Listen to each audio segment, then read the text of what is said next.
Hey, what's up guys, it's Ryan. So as I'm sure you already know, episode 6 is all over the internet.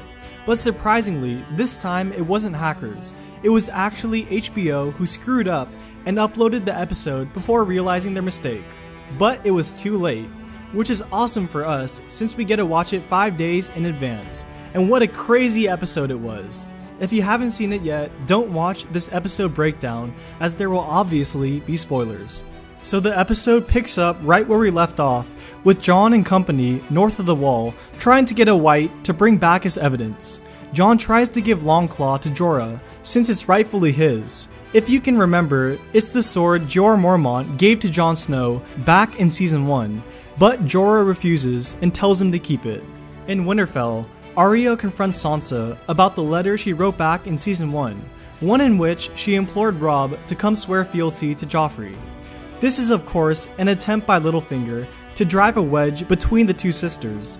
In a later scene, he even indirectly suggests to Sansa that Brienne is available to do anything for her, even if it means protecting her from Arya.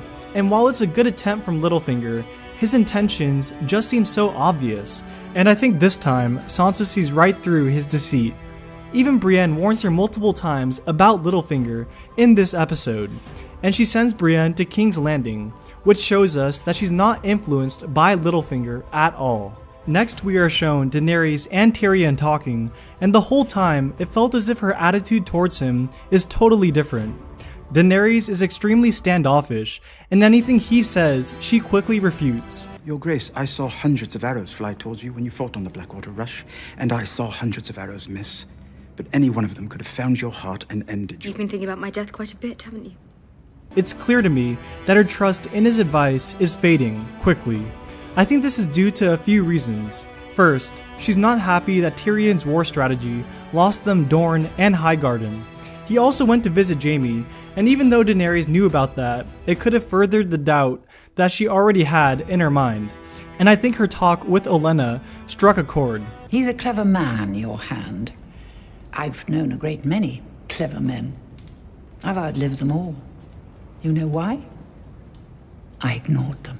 Back north of the wall, the group gets attacked by a white bear, and Thoros of Myr gets mauled pretty terribly, but he still manages to climb a mountain with the help of booze. And this is where the episode really starts popping off. Jon and company ambush a group of whites and a White Walker, and as soon as Jon slays the White Walker, all the whites crumple and die. This and the next couple of scenes give us a ton of information on the whites and the White Walkers. When Jon and company are trying to escape the whites don't run right at them like you think they would. Instead, they make a tactical maneuver and surround the group. This scene just goes to show that the White Walkers and the Night King specifically are in full control of their army. It almost looks to me like an advanced form of warging, where there is one hive mind, the Night King, governing the actions of all whites. So in theory, if you somehow manage to kill the Night King, which of course is not an easy task, but if you manage to do it, his whole army dies with him. Because without the magical abilities of the White Walkers, the whites are basically just a pile of bones.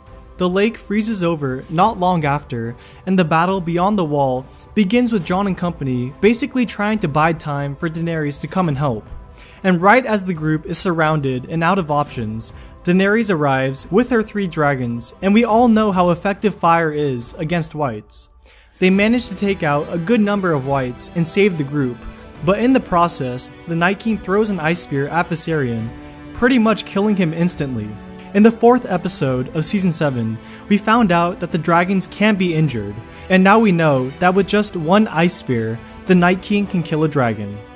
Jon Snow gets left behind by Daenerys after he gets caught out, but of course he's not going to die a second time, at least not yet.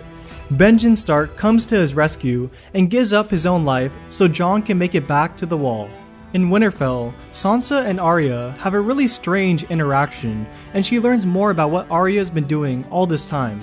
At one point, it looks as if Arya is going to attack Sansa, but she ends up handing the knife over to her.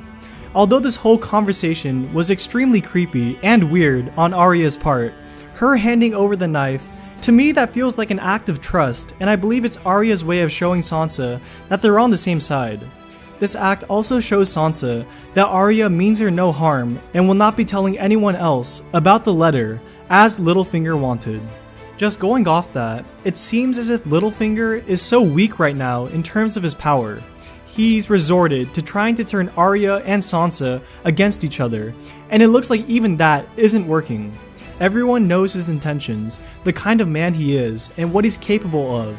He already manipulated Sansa once, and I find it hard to believe he can do it again. Bran sees right through him, and so does Arya. Imagine chaos is a ladder.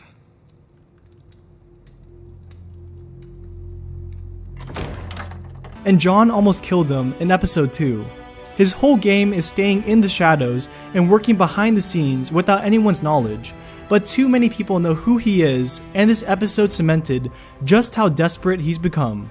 In one of the last scenes, Daenerys goes to see Jon, and by now, she definitely knows he died and came back to life as all the scars on his chest are visible. They have a long talk while holding hands, and it's becoming clearer and clearer that incest is in both their futures. In the final scene, we see Viserion being pulled out of the lake and getting resurrected by the Night King. I'm pretty sure Viserion is now considered to be an ice dragon, which means he will now breathe ice instead of fire, which is gonna be so sick. I really hope we get to see a bit of undead Viserion in the final episode of the season. Alright, that's all I got for you guys. I hope I caught some things that maybe you didn't see. Let me know in the comments. See you next time.